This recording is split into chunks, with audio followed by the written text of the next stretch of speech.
Hi friends, I wanted to share a story with you today. It's one of my son's favorites from when he was little. He's not so little anymore, but I'm in my cozy pajamas. I've got my little zebra feety pajamas on today. So I hope you get nice and cozy and maybe you'll enjoy this story as much as he did. This is called Mike Mulligan and His Steam Shovel. The story and the pictures are by Virginia Lee Burton. My husband used to love this story when he was a little boy, and so we got this book as a gift from his mom, my son's Nana, when he was born, so that we could read it to him. And it very quickly became a favorite. Mike Mulligan had a steam shovel, a beautiful red steam shovel. Her name was Mary Ann. Mike Mulligan was very proud of Mary Ann. He always said she could dig just as much in a day as 100 men could dig in a week. But he'd never been quite sure that this was true. There's Mike Mulligan and his steam shovel, Mary Ann. Mike Mulligan and Mary Ann had been digging together for years and years. Mike Mulligan took such good care of Mary Ann, she never grew old. It was Mike Mulligan and Mary Ann and some others who dug the great canals for the big ships to sail through.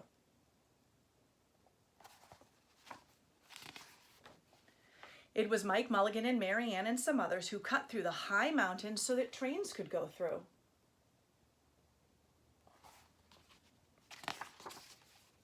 It was Mike Mulligan and Mary Ann and some others who lowered the hills and straightened the curves to make the long highways for the automobiles.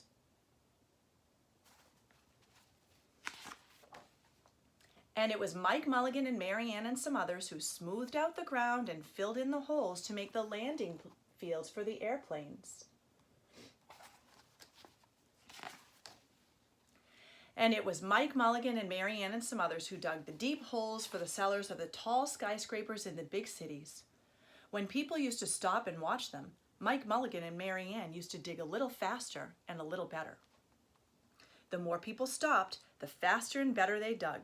Some days they would keep as many as 37 trucks busy taking away the dirt they had dug. Look at that big hole for a foundation of a big, tall building in the city.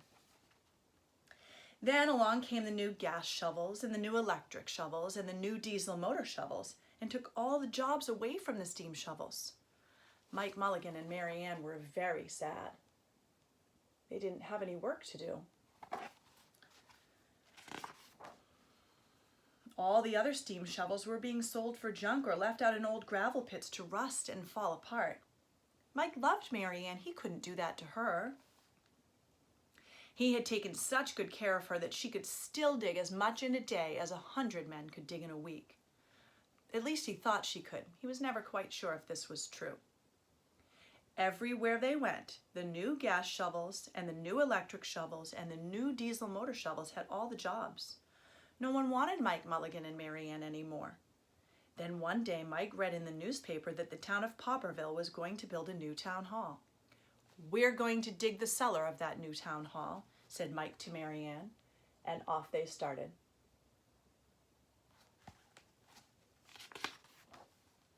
They left the canals and the railroads and the highways and the airports and the big cities where no one wanted them anymore, and they went away out into the country.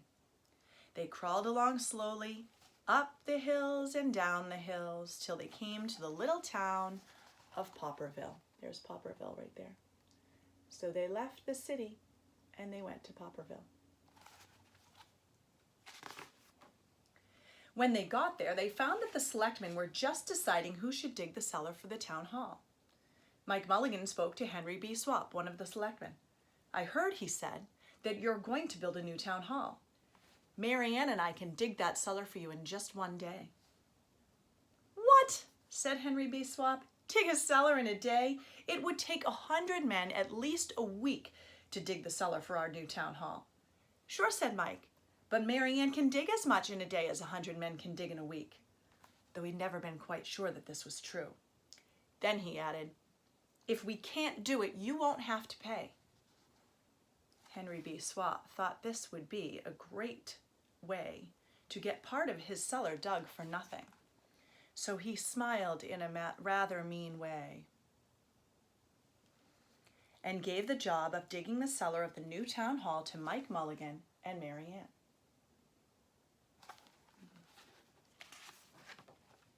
They started in early the next morning, just as the sun was coming up.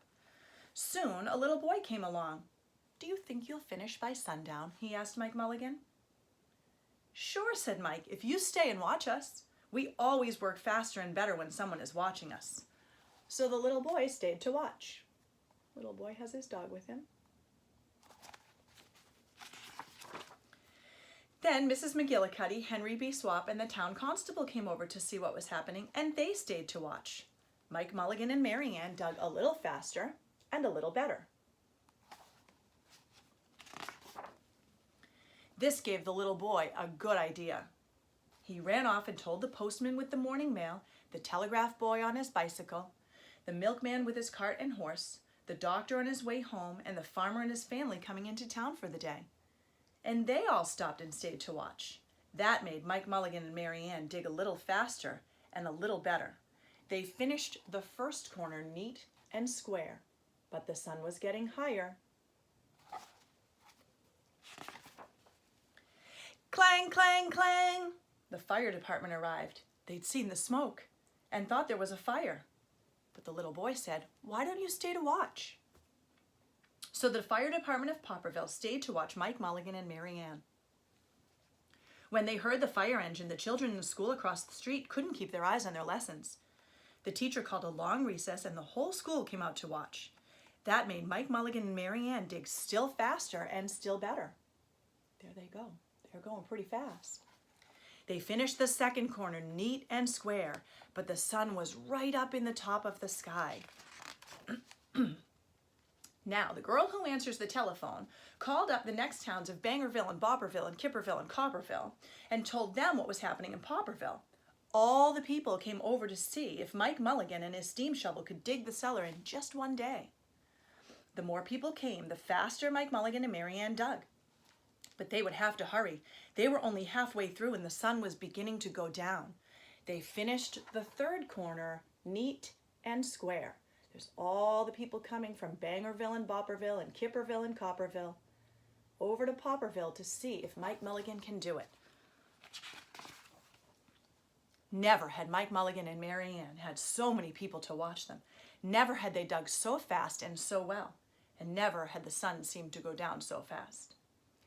"Hurry, Mike Mulligan, hurry, hurry," shouted the little boy. "There's not much more time." Dirt was flying everywhere and the smoke and steam were so thick that the people could hardly see anything. But listen. Bing, bang, crash, slam. Louder and louder, faster and faster. Look at all the dirt flying. I wonder what's going to happen. The sun's still up in the sky. Then suddenly it was quiet. Slowly, the dirt settled down and the smoke and steam cleared away. And there was the cellar all finished. 4 corners, neat and square. 4 walls straight down. And Mike Mulligan and Mary Ann at the bottom. And the sun was just going down behind the hill.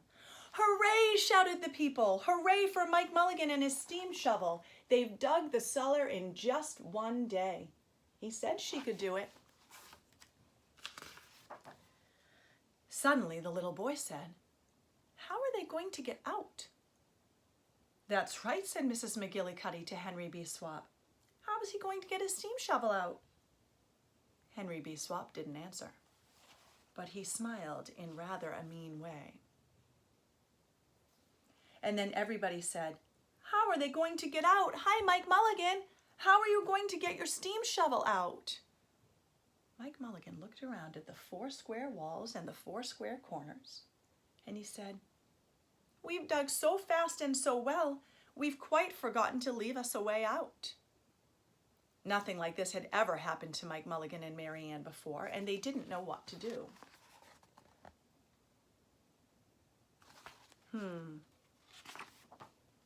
Nothing like this had ever happened before in Popperville. Everybody started talking at once, and everybody had a different idea. And everybody thought their idea was the best. They talked and they talked and they argued and they fought till they were worn out, and still no one had an idea of how Mike Mulligan and Mary Ann could get out of the cellar they had dug. Then Henry B. Swap said, "The job isn't finished because Mike Mulligan and Mary Ann are not out of the cellar, so they will not get paid." He smiled again in rather a mean way. Now the little boy, who had been keeping very quiet, had another good idea. He said, "Why couldn't we leave Mary Ann in the cellar and build the new town hall above her? You could let her be the furnace for the new town hall and let Mike Mulligan be the janitor. Then you wouldn't have to buy a new furnace, and we could pay Mike Mulligan for digging the cellar in just one day." That's a pretty smart idea that boy had. It's new and different. Nobody else had thought of it. "Why not?" said Henry B. Swap, and smiled in a way that was not quite so mean. "Why not?" said Mrs. McGillicuddy. "Why not?" said the town constable. "Why not?" said all the people. So they found a ladder and climbed down into the cellar to ask Mike Mulligan and Mary Ann. "Why not?" said Mike Mulligan. So it was decided, and everybody was happy. They built the new town hall right over Mike Mulligan and Mary Ann, and it was finished before winter. There it is right there. Every day the little boy goes over to see Mike Mulligan and Mary Ann, and Mrs. McGillicuddy takes him nice hot apple pies. As for Henry B. Swap, he spends most of his time in the cellar of the new town hall listening to the stories that Mike Mulligan has to tell and smiling in a way that isn't mean at all. So now they're friends. Now when you go to Popperville, be sure to go in the cellar of the new town hall. There they'll be, Mike Mulligan and Mary Ann. Mike in his rocking chair smoking his pipe, and Mary Ann beside him warming up the meetings in the new town hall. So, this was an interesting story because they couldn't work. Everybody had jobs that didn't require their skills anymore.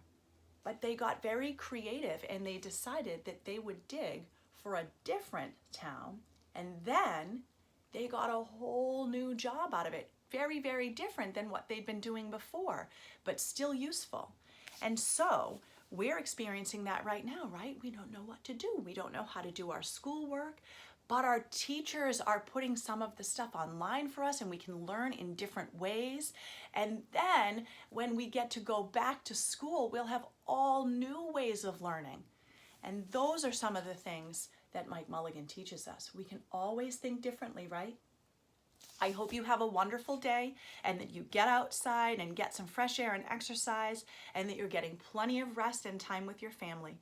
I'll see you again soon. Bye, friends.